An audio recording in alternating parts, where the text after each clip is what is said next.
Welcome to LOA Today. I'm Walt Thiessen. With me today is our own pianist in residence, Sam Page. This is your daily dose of happy. We are so happy you decided to join us today. Indeed, we are, and we have a special guest joining us today, and we'll get to Jenny in just a moment. But Sam, there's something I wanted to bring up with you. Oh yeah, because you are our pianist in residence, and you are an excellent pianist. And I've been learning stuff just by listening to your performances and so forth. I want to ask your opinion on something that I've been doing. I think I know what you're going to say, but I want to see if I'm guessing a certain way. I'm trying to see if I'm right about it. I have been experimenting with, as I've been playing, recording myself, not because I want to distribute a recording, but to hear how I sound. Oh, okay, yeah, that's as like a learning technique, to basically play back for myself. This is the way it's actually coming out, rather than just what's going on in my head as I'm trying to hit the keys. Yeah, for sure. That's definitely an effective way to practice and such, because it's like a different perspective, and you can just kind of listen to yourself without worrying about, am I playing this correctly as it's coming out. So that's very good. It's amazing too, because when you do it, you play it back, you say, oh, I didn't think that came out that way at all. Right. It's very interesting, and it broadens your perspective. Yeah. So you actually do that then? Yeah, definitely. Especially did so more when I was younger and learning and such, but still something I do in present day. Yeah. Yeah. That plus, metronome work, to me, that combination is powerful. Oh yeah, for sure. Because when you're recording to a metronome, for those who don't really know what that's all about, it's basically just something that sets the beat for you, and then you're trying to stay to the beat. When you record it as you're playing to a metronome and then play that back, you say to yourself, oh my God, was I off? Oh, was I rushing along there? I had no idea. Right. Well, the metronome's another great tool, though, to kind of take that one less thing to think about, because it actually details the beat out for you audibly. Yeah, and you can tell after a while. It's pretty easy, actually. You can just tell. Okay, slow down. Okay, I'm going to hit that chord. I'm going to wait for the next click. Yeah, exactly. Yes, a different kind of thinking. Yes. Yeah, it is. But it actually has a meditative aspect to it, though. Ooh, especially when you're playing a slower piece, right? It's something like in the 40 to 60 range on a metronome. It forces you to just slow yourself down. Definitely. Absolutely. I love that about that. I didn't think of that, but that clicked right away once you said that. Right. But it's true, though. It's true. Oh, yeah, definitely. And I'm finding I have a couple of pieces that I'm trying to teach myself. Oh, nice. They're songs that people know. They're older songs, but they're songs that people know. But I've been trying to teach myself them in part because they're slower. And why slower? Well, first of all, when you're kind of getting back into it, Jenny, just to give you the background, I took piano lessons years ago, and then I hadn't played for 50 years, and then I got myself a keyboard this year. So there's this big gap that I'm trying to fill in, right? So I've been practicing now, playing/practicing for about 8 months, and getting better and better and better. But as I've been doing this, I've also been realizing that the way that I think about it is different from the way I thought about it when I was a kid. And one of the ways that I think about it now is in terms of what we talk about here on the show a lot, like with the meditative aspect. So why pick a slow piece? Well, it's easier when you're trying to get yourself back into gear than to try to play, a Mozart at 50 miles an hour. It's easier to play something that's slow, and you kind of work your way through the chords. But it also forces you into that meditative mindset. And where you literally have to slow your heart down in order to stay within the beats of the metronome at those slower speeds. Right. It kind of forces you to slow down and allow yourself that space to kind of get into that meditative space. So you can feel the melody and feel the what the song is trying to project and all that kind of stuff. Yeah, I love that. Yeah, that's really important. So who knew? I guess apparently there's meditation in all kinds of aspects of life, including piano. Oh, for sure. No, a very good friend of mine, him, Luke, Sure. A few weeks ago, we were out to eat, and he said kind of out of the blue, something to the effect of making that a meditative experience, and golly, it made the food taste so much better. Right? I don't remember to do it, but when I do, it's for good. Yeah, absolutely. Oh, definitely. Well, yeah, that was one of the benefits of marrying my wife because I came from a family growing up where my mom was a terrible cook and my wife is a wonderful cook. So all of a sudden my mind was opened up to all these possibilities. Oh my God, food tastes good. It tastes really good. Who knew? Yeah, and when you start appreciating that way, you're right, it can be meditative. Oh yeah, I mean, the act of eating can just slow you right down like, "Oh, wow, I gotta savor this." It's just definitely. so good. It's just taking over my taste buds. It's taking over my awareness. Oh, wow. The little things. I love it. Well, I'm sure our guest can actually give us some more insights on this. So let's bring her in. Her name is Jenny Lytle. And Jenny, as you were listening in there, before we even get to who you are, when you think about meditation and mindfulness, do any particular life experiences come to your mind? Well, it's funny that you mentioned that, and especially about the food. The food really caught me. I like food, and I'm not a huge fan of cooking. Love eating, not a huge fan of cooking. Yeah, right. But my youngest son, he just turned 21 last month, and he is a great cook, Ooh. and he definitely puts more time and love into it. He jokes that everything I make, I'm like, well, as long as it's quick and easy. Yeah. Right. and he's like, Mom, you got to stop with the quick and easy. But he really gets into it. And I just came back from a mission trip last week. I went to Jamaica for a week, and that was a very meditative experience in its own way because I had to slow down, and it was incredible. It was wonderful in so many ways, and just the being in nature and excuse me, and all of that, just really having that time. It reminded me of how busy I'd let life get, and even though I talk about stress relief and self-care, it's, you can talk about things and still not practice them real regularly. It's easy for those kind of things to creep up on you. Oh, yeah, that's so easy to do. It is, and that's one of the reasons why I love, working with women on this, because that's it reminds me to keep doing it. But my son, when I got home, he had made me, I'm gluten-free, and he had made me this amazing pumpkin pie from scratch. The crust, and usually like gluten-free crust. I don't know if you're familiar with gluten-free stuff, but a lot of times it's not quite the same. There's a lot of things that are, but crust is a little iffy. This was incredible. Like non-gluten-free people were like, oh my gosh, this pie is so good.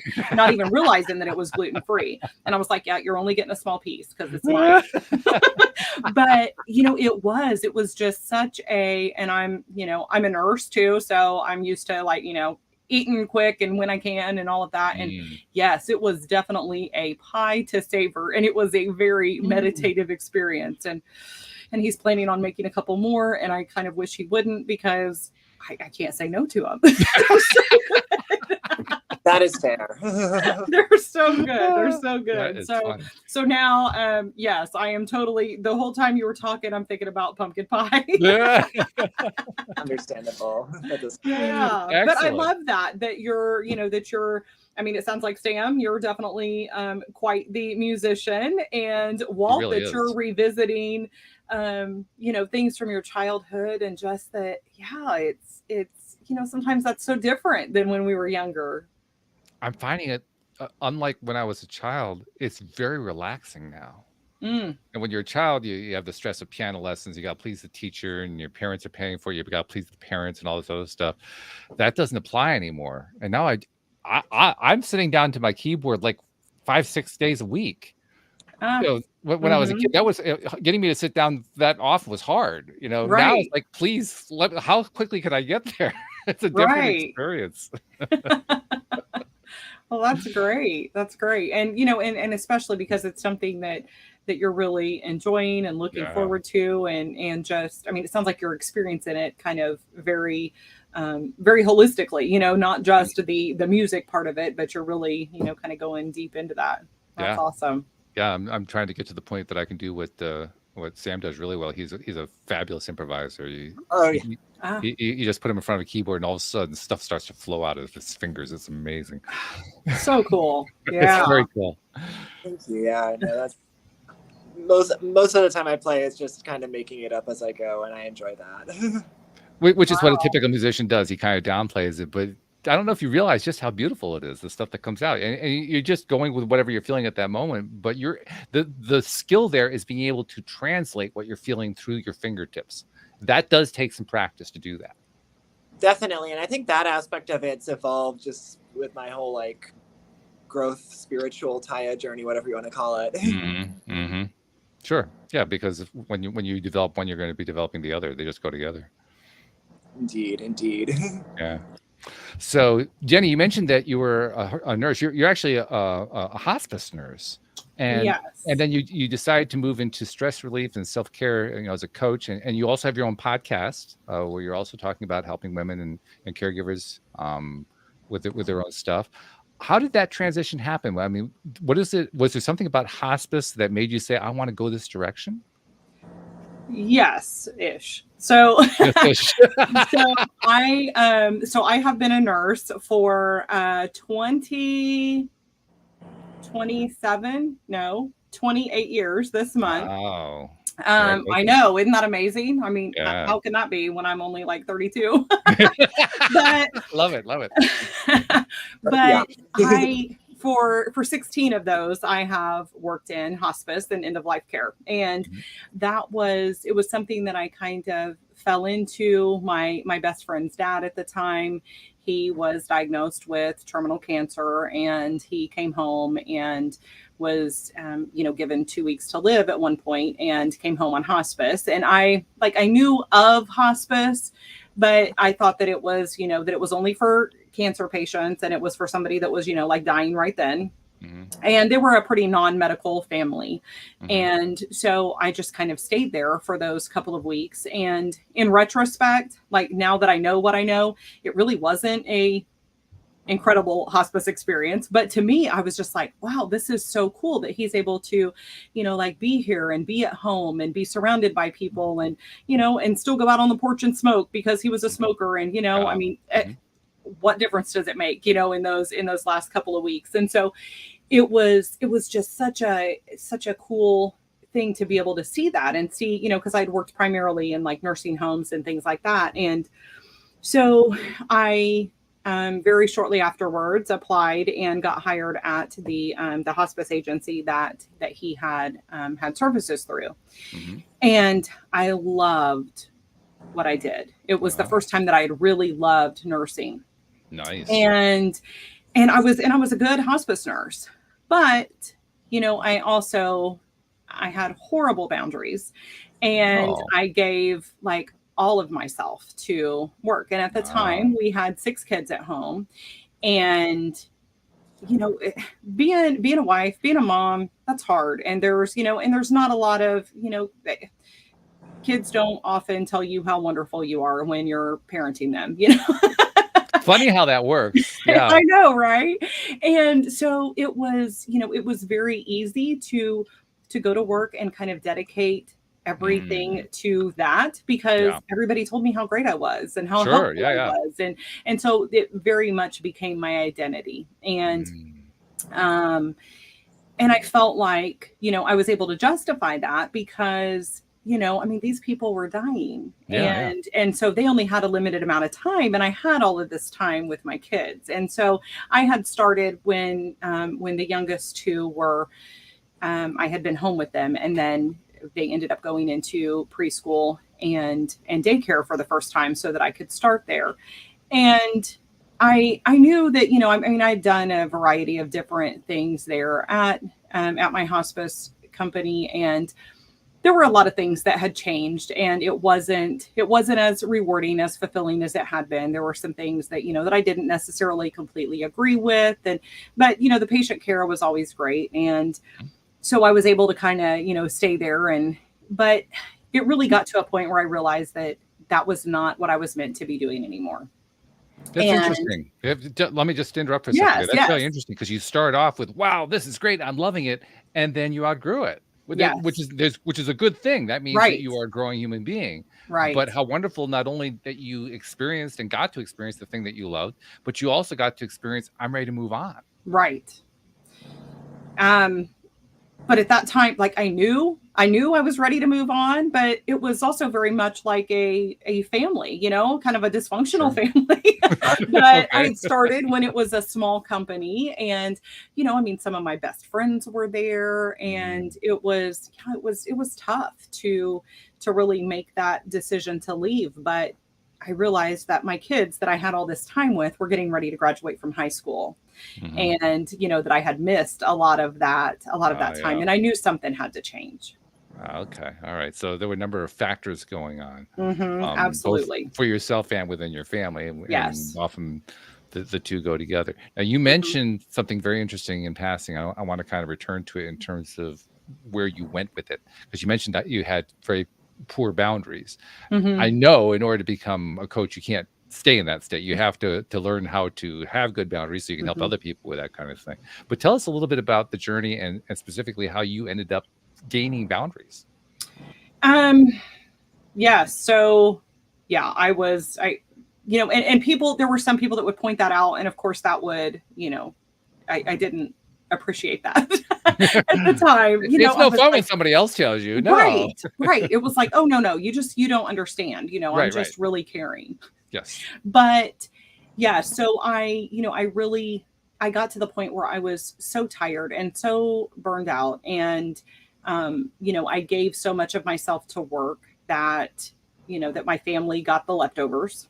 Mm, And I didn't, you know, there wasn't much time for me. And, but that seemed okay because, you know, I mean, that's what we do as, you know, as women and as caregivers. And you know, I'm a Christian woman on top of that, so it's all about, you know, giving to others and all of that. And then I realized that, you know, that wasn't really working anymore. And it was a struggle because I felt some guilt about that, you know, that if I just had tried harder, if I had, you know, if I had been better, then that would have worked out. And you know, I've come to realize that's not the case at all.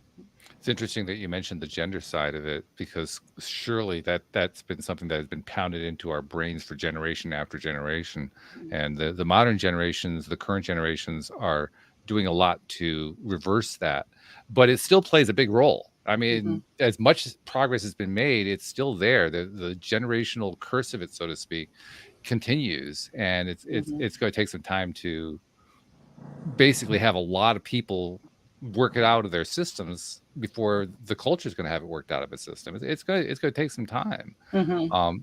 But by the same token, there's been a lot of progress that's been made. When you think about the progress that you've seen both in yourself and in your lifetime, what do you think about? Where do you see the biggest progress happening? I think just the fact that, you know, that a lot of us are able to say, okay, you know what, this just isn't working. Mm, And maybe it's not just because I'm failing. yeah. And it's, you know, just to kind of just to have that little bit of dialogue about, you know, you don't have to completely neglect yourself to be able to care for others. And you know, I go back to the whole thing about, you know, pouring from an empty cup or putting your own oxygen mask on. Mm, It's, you know, and it's, I mean, it's very cliche, but there's a reason. It's yeah. because you really, you know, you can only give so much for so long when you're not taking care of yourself. Yeah. You have to have And something to give before you can give it, absolutely. Yeah. Right. And especially if you're going to do it with a good attitude, you know, because especially there's then. Yeah. because you can give, but you know, eventually you get to a point where you can't give, but you're not much of a joy to be around either. This is true. This is very true. So, and what's the point of giving if you're not enjoying it? Right. Right. Right. Yeah, Because nobody wants to feel like somebody is, you know, like caring for them out of a sense of obligation. Or, you know, I mean, you can pick up when somebody's frustrated or just completely exhausted, and that's not It doesn't feel um, like caring at that point. exactly. Exactly. It really doesn't. It feels like something fake, Mhm. Mhm. which is kind of odd because that's not the way the person who's doing the caring is thinking about it, but that's the way it comes across. Right. Right. And everybody ends up, really missing out a lot because of Yeah. that. Yes. Including the caregiver. Yes, absolutely. Maybe even especially the caregiver.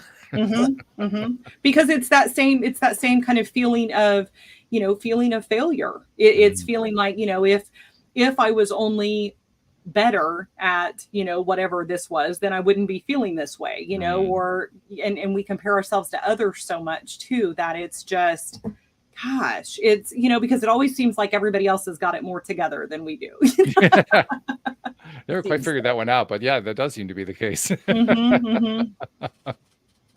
I think it has something to do with the fact that we are very rough on ourselves. And so that's where we see the comparison. We don't see others being rough to us. So therefore, we must not be as good as everybody else, which is a weird kind of logic. But this, you can kind of see it.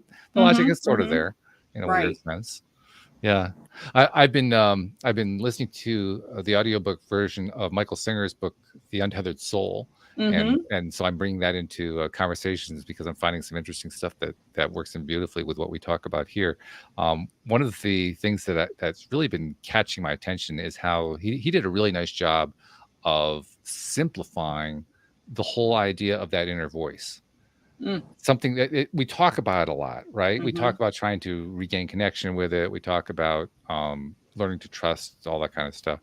But he actually found ways to explain the inner voice that just use everyday experience, that doesn't require woo-woo. It doesn't require, special meditative techniques or anything. It's just, no, this is just that's just your voice. It's not you, it's just your voice. Differentiate yourself between who you are and the voice. The voice is just that little voice. That's all it is. It's just a voice.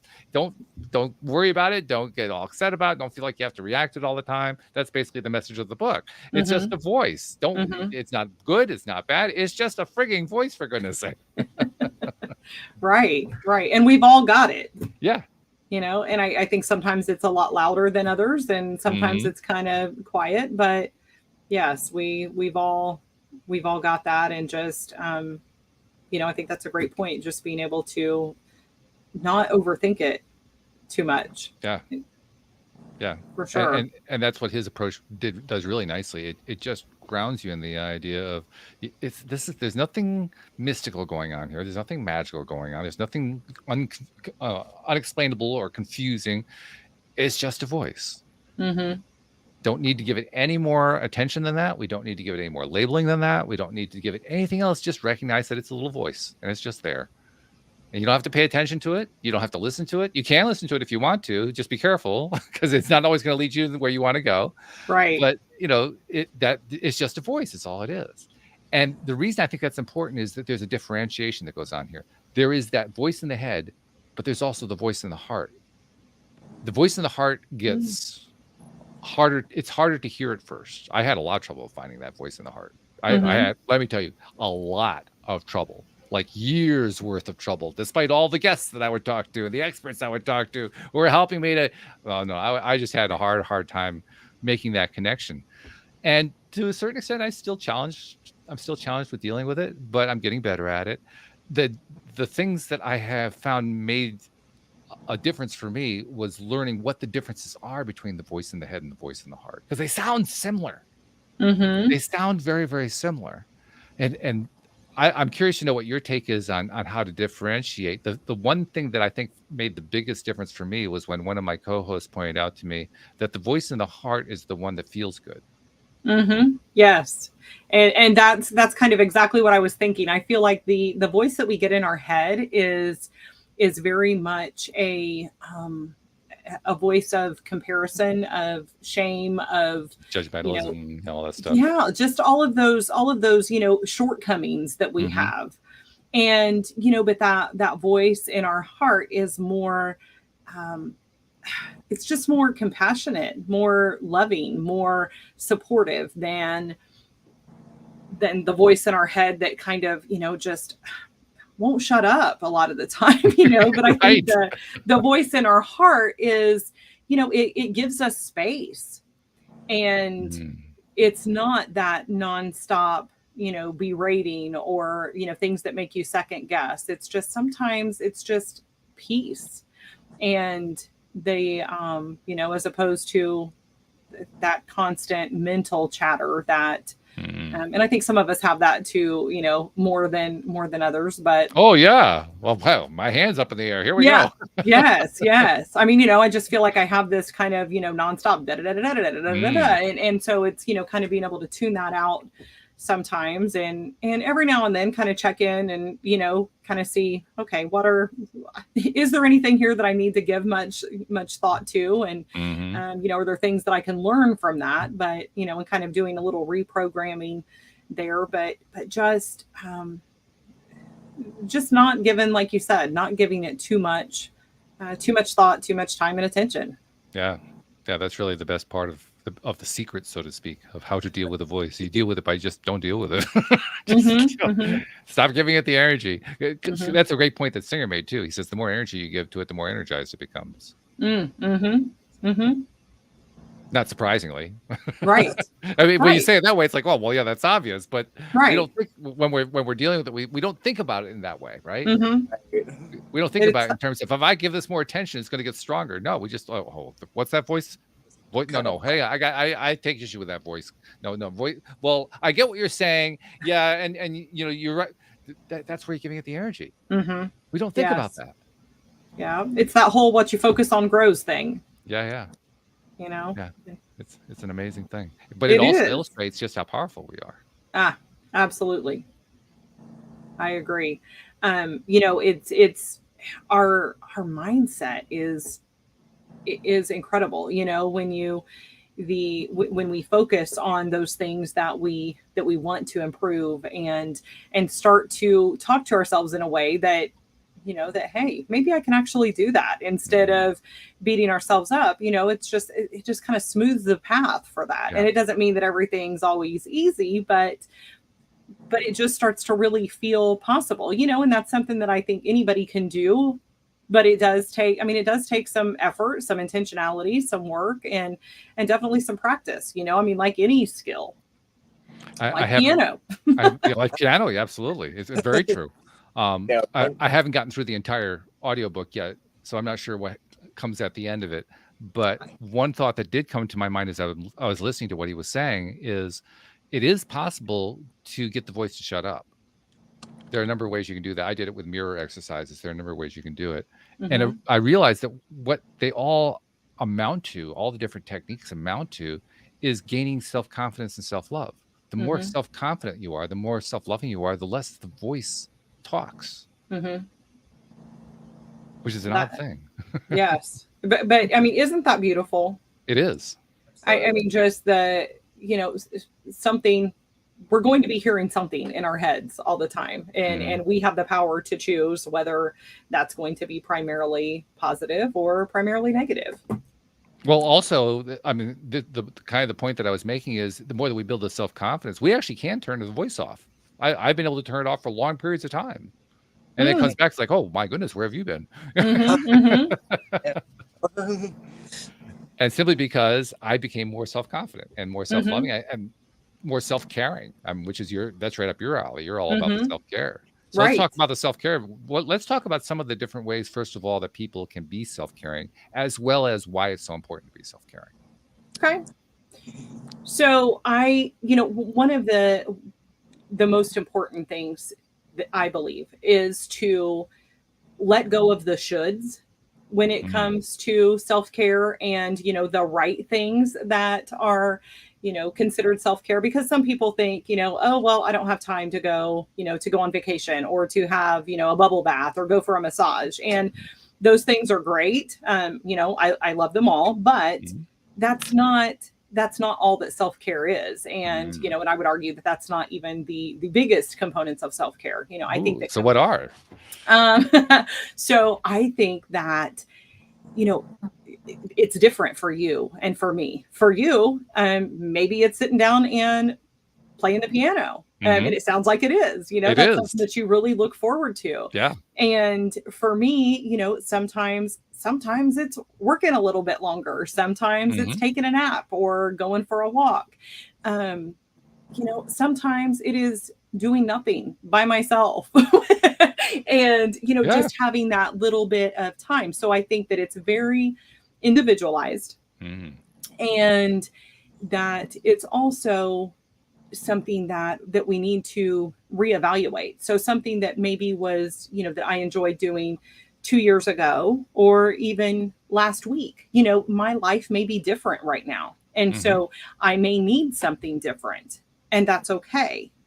And I was just talking with a guest about this, about the fact that, like a morning routine, for example. You hear a lot about morning routines, and there's lots of books about them, and all of that. And I can jump on those bandwagons and, okay, I'm going to have this perfect routine and this is the way to do it. But what happens is then, I'll add another thing and I'll add another thing, and it starts working out, it's really good in the beginning. And then it's just like, okay, this is exhausting. This routine that's supposed to make my life so much better is now like a part-time job. Yeah. And, but then it's, well, but I can't just quit because that's what they say I should be doing.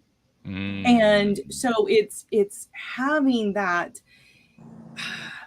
confidence to go, you know what, this is not working for me. And maybe it's just not working for me because I think completely different than this. I'm wired completely different. Or maybe it was working great for me last week, and this week things have changed a lot. And so it's either it served its purpose and I'm done with it, or I'm putting it on hold, or I need to revamp it, just any of those things, but not just going through life on autopilot. I mean, to me, that's probably the big secret to self-care is, what do I need?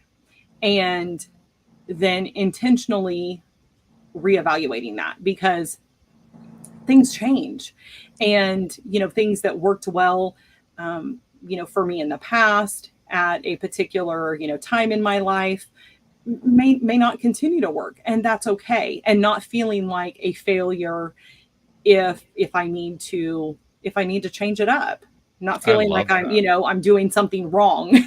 Yeah, I love that because what you're essentially saying is, it's not that the technique or the method or modality is right or wrong. It's whether it works for you now, or worked for you before, or it's going to work for you in the future. It's not it's Yes. not, this is what some wonderful guru gave me and I must use it. Right. Is it working for me? Right. And there's nothing wrong if it isn't. Exactly. That doesn't mean that, that they're any better than I am. Right. And I've joked lately, and I don't know really even where this came from because it's nothing I've ever done. But so, for some people, like, self-care might be going for a walk, and, I love or that. going, I do too, especially out in nature. That's really my goodness, thing, yes. But Sam is just having a fit over you about how wonderful it is. yes. It came up earlier when you mentioned nature. I'm like, well, that's a great way to clean up your vibe as well. And yes, and I do love that, and I love that. I'm going to go on a tangent here for a second because that's my specialty. But well, it's our specialty too. You're in the right place. I feel like it kind of like ties so many things in together. It's like multitasking that actually works is being like going for a walk. So you're getting some, some physical movement, and then you're like out in nature. And so you're able to kind of have that meditative experience, and, you're actually getting some fresh air, and you're, you got the sunshine. And so you've just got all of these things. And then if you, especially if you like put the phone down for a bit, and you're engaging all your senses, or I like to do what I call photo intervals, where I'll kind of, because I love pictures too. I love taking pictures, which is why my phone's full, my computer's, everything's full right now. But being able to, to do that. And so, I'm walking, and sometimes I'm kind of just hanging out, and sometimes I'm, really, I'll kind of get my heart rate up a little bit, and then, squirrel, I see something that is really exciting. And so I'll stop and I'll take a few pictures, and then I'll get back to walking quick again. And, but it's just that, to me, that's like the perfect way to do it. And especially if I can get some water nearby, the best. Whether it's a big lake, an ocean, a river, a pond, it doesn't matter. Just some kind of water is amazing. But yes, just being able to, to do that, that's something that I love doing. And I know a lot of people do, but there's some people who maybe they're just not outdoorsy, and they're like, oh no, that's not my thing. And that's okay. Yeah. And, so self-care, it can be going for a massage, or it can be, you know, riding a 4-wheeler through the mud. It's whatever it is that feeds your spirit. Right. Is and I like to have people kind of divide that up too by the things that take a little bit of time, you know. So I mean, there's self-care can be a 2-minute thing. Sometimes it's locking yourself in the bathroom, you know, if you're taking care of little ones, or if you're at work, and just having those couple minutes to close your eyes and just breathe. And sometimes, you know, yes, it is something that's good to be able to have, you know, a day to yourself, or even a couple hours to yourself. But you know, it's easy to say, oh, well, I don't have time for that right now. So I like to encourage the people that I work with to kind of have a list of things broken down by, you know, like time and money. So if you've only got, you know, 2 minutes and no money, then, you know, here's 5 things that you can do when you know that you're just feeling stressed out. Yeah. And especially since we can't think of them. I mean, we're in the middle of it. We just can't remember what's possible at this point. Right. It's like, you know, oh, I don't have time for anything, but you do. If you know, it just takes kind of some forethought.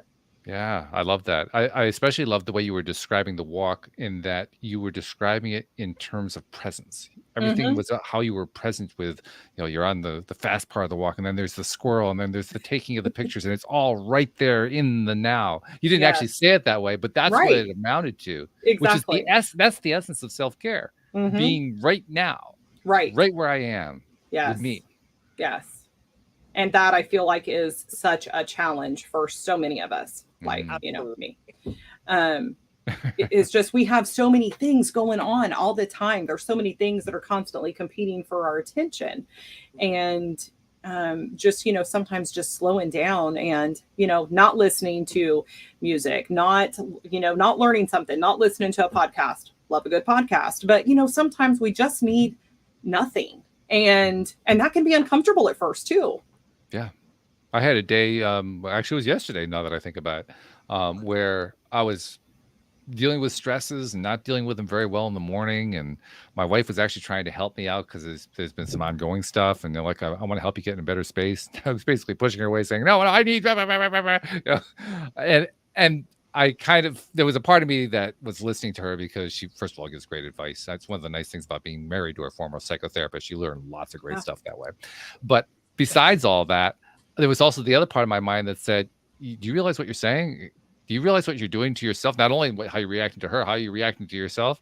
So those two pieces, somehow, I don't even know exactly how I did it, but somehow I decided to take the afternoon off. I just kind of fell into the mode of it, which was the best thing I could have done, because it was basically disconnecting me from all that stuff that I was reacting badly to. Yes. Yes. And so how did that feel? It felt great. Yeah. By the way, there was a lot of piano playing. Awesome. Very cool. Yeah. And when I was done, what I realized that I had essentially done is I had managed somehow, I wasn't quite clear how I did it. Usually I'm more intentional about it, but not yesterday. Somehow I just kind of slipped into self-care and living in the now, without having to actually think I'm now going to do self-care and live in the now.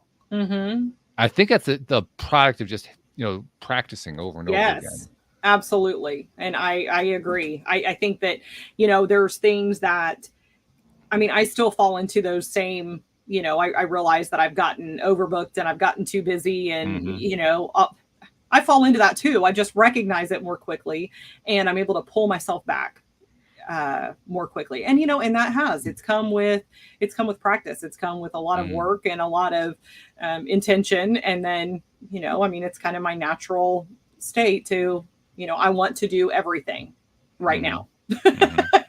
And so, you know, and then I get those reminders that, I can't do absolutely everything all at the same time. Well, there's also the reassurance that if you do the work, if you're working on yourself over an extended period of time, it does get easier. All of a sudden, things come along, and you just kind of slip into it. And you don't even know how you did it, but you did it, and it was the one thing you needed to do more than anything else. Right. And you don't like feel that like guilt. You don't have to like question it. You just know this is what I need to do right now. Right. And that's what I just did when I came back. You know, I started doing the podcast, and then I realized that, okay, I was having a lot of great response, which was wonderful, but there's other things that I want to do too. And so I realized that I'd let myself get overscheduled. So I kind of, I was like, okay, well, going forward, I'm going to not do things on Mondays or Fridays. And then I realized, okay, I still need to cut down a little bit on that. And when I came back, I was like, I've got a lot of things already scheduled, and I've got some more ideas for some things that I want to work on. So I'm going to, kind of block out my time for the next 2 weeks where I'm not adding any more interviews in the next 2 weeks, because I don't have, I've only got so many hours in the day, like all of us do. And so being able to focus on those things that are really important. And I feel no guilt about that. I honestly, I felt really good because I've learned to have some of those boundaries for myself, but that was not necessarily easy, but completely worth it. It is worth it, no doubt about it. I was reading the profile that you put together for hosts like me who are thinking about bringing you onto the program. One of the things that you wrote in there, which I found to be kind of interesting, I want to hit on this point a little bit. You said you firmly believe that self-care isn't selfish. That it's actually a way to make sure that you can continue to show up as your best self and care for all of those people you love to help. Yes. Which is a great point. The only thing that went through my mind is, what's wrong with being selfish? Well, and I don't think necessarily, and it's taken me a long time to come to this, I don't necessarily think that there's anything wrong with being selfish at times. Okay. I think there's a difference between being selfish sometimes and being completely self-centered. And, I want to, as a wife and a mom and a nurse, and I really feel like there are people that I'm meant to serve, that I'm meant to help, and I want to be able to do that joyfully.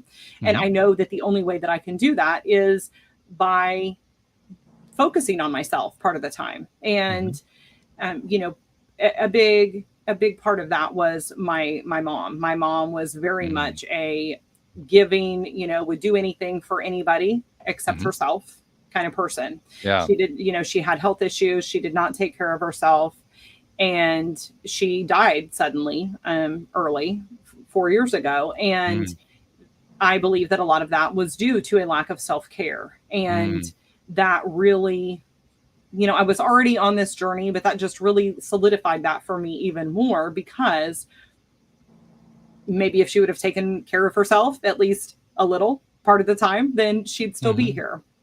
So it's, I think that we just need to get that little bit of a shift, and I think that when we take care of ourselves, we feel like it's an either or thing. I'm either taking care of myself or I'm taking care of all these people. And in reality, when you take care of yourself, then you have the energy to take care of people they go more joyfully, more, and right. It's kind of, the two work very nicely together. It's just a matter of getting it figured out.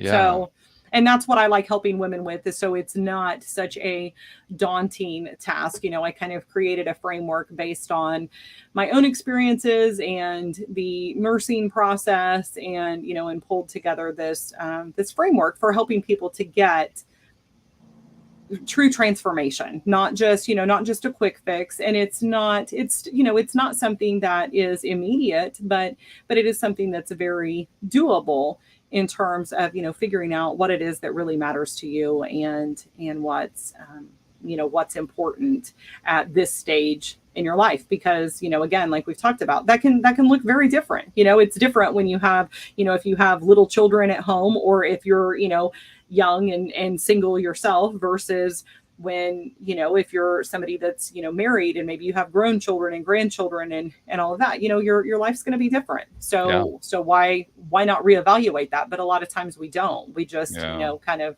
go through on autopilot and don't really think about it. And mindfulness requires that we think about those kinds of things. Otherwise, we're not really being mindful. We're just going with default all the time.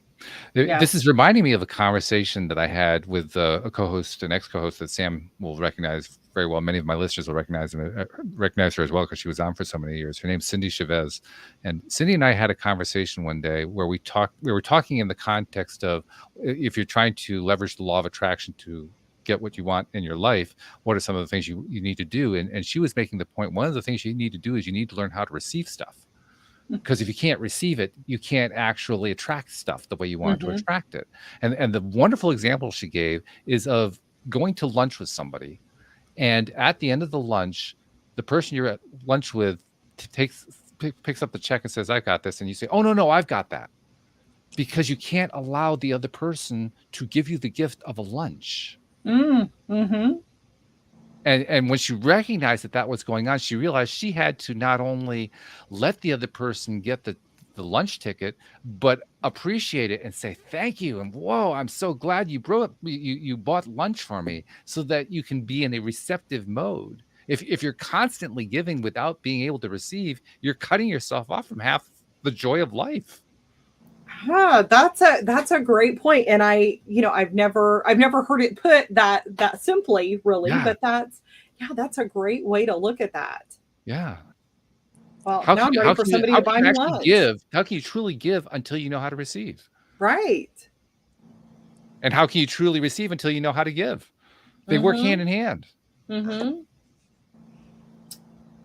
Wow. I'm gonna have to let that one kind of simmer for a little bit. It's a really powerful point. It is. That's great. She told that story in the context of explaining how she's also a life coach, and she was explaining her journey toward being a better life coach. And the people that she tends to work with are also women, and they are women who tend to overgive. That's her clientele. Yeah. And that was one of the most powerful things that she was able to tell them. Like, learn how to receive. Learn how to.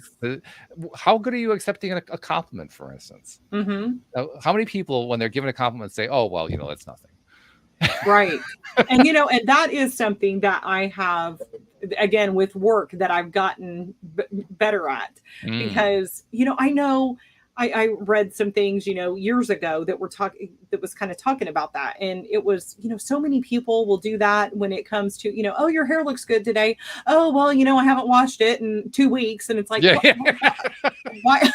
why did you have to share that? Into the conversation. Right. Okay. Well, your dirty hair looks good. It's just, but I mean, why do we feel like we have to do that? And just being able to say, "Oh, thanks." And I've tried to just randomly give people compliments, because there's sometimes when I'll see somebody and I think, there was somebody at Panera like a month ago, and she was just this young girl, and she was beautiful. She had these, big eyes, and she was wearing like, a t-shirt and jeans. It wasn't like she was all dolled up, and she was just naturally beautiful. And I thought, she's beautiful. And I thought, why am I just thinking that? And I said, "You are beautiful." And she was like, "Oh, that's so nice." She's like, "I really needed to hear that today." And she like got all teary about it. And I thought, why don't we do that? Because sometimes I think not nice things about people, and I'm not proud of that, but I'm not going to tell them those things. But if I'm thinking something nice, why wouldn't I share that with somebody? Because when I have, almost every time, they're like, "Wow, I was really having a bad day," or, I really needed to hear that. And so I think that's so beautiful, being able to do that, but the whole give and receive and lunch. Yes, that's awesome. I love that. Thank you. You're welcome. You're welcome. Well, the whole mentality of the entire bit of conversation we're having here is really all about the yin and yang of it. There is, without receiving, there's no giving. Without giving, there's no receiving. They go together. We have a tendency to separate them. They can't actually be separate. They have to go together. And and when we separate them, that's actually when we create dissonances within ourselves. That's when we create the controversies.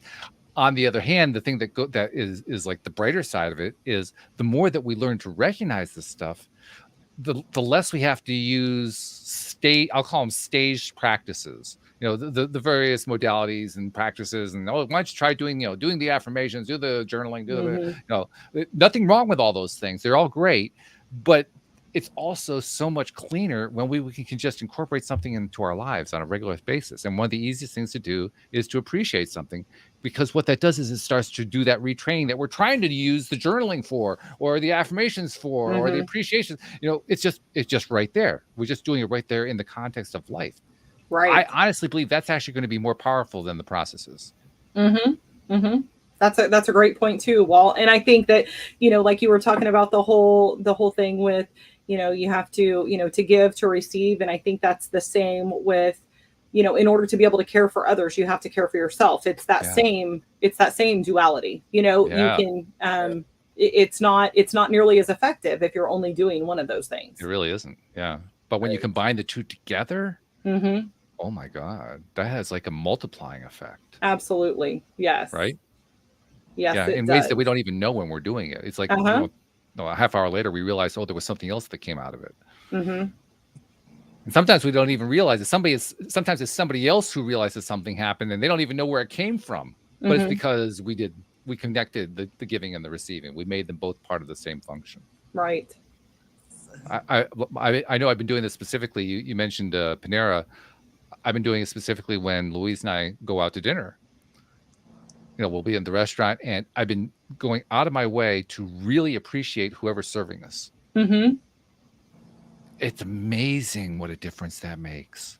Not just in them, but in their coworkers and the people and the other patrons around the restaurant. I mean, literally, I've been able to do something like that and just watch the ripple effect as people start behaving differently in the same environment. I love that. So tell me, what does that look like? Oh God, it's going to look different every single time. I can't give you a specific example that's representative, but I'll give you one that kind of illustrates it. Okay, perfect. So we went to a place near us. It's called J. Timothy's, one of our favorite places to go. It's like a little pub restaurant kind of a place. And they were very busy. They're always very busy. They're very popular. Getting a table there, you're usually waiting in order to get in the door. We used our law of attraction mentality and we got right in on a day when people had like a half hour wait. So we're very pleased. We're sitting at our table and our server is coming over and working with us. And she was really working hard. You could tell she was trying very hard to be a good server and to take care of our needs and all that kind of stuff. And I don't remember exactly what the verbal transaction was, but it was like, this is what the specials are. And then I said thank you, and Louise asked a question, and then after she says, okay, I'm going to put in your drinks and we'll have the food out shortly. And I said something very simple like, thank you, you're doing a really great job, thank you for that. And she just stopped. She just stopped dead in her tracks.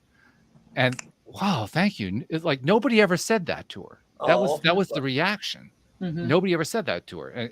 And from that point on, now this is where I have trouble connecting the dots, but I can tell you that it happened. From that point on, and we've experienced this kind of thing a lot. From that point on, it's like the noise in the room came down. There was a sports thing going on a television. It's like somebody turned the TV down. There was a couple of guys over at the bar who were yelling back and forth about something. They stopped yelling. I don't think they even heard the conversation we had with our waiter. But there was something about that exchange that influenced other people in the room.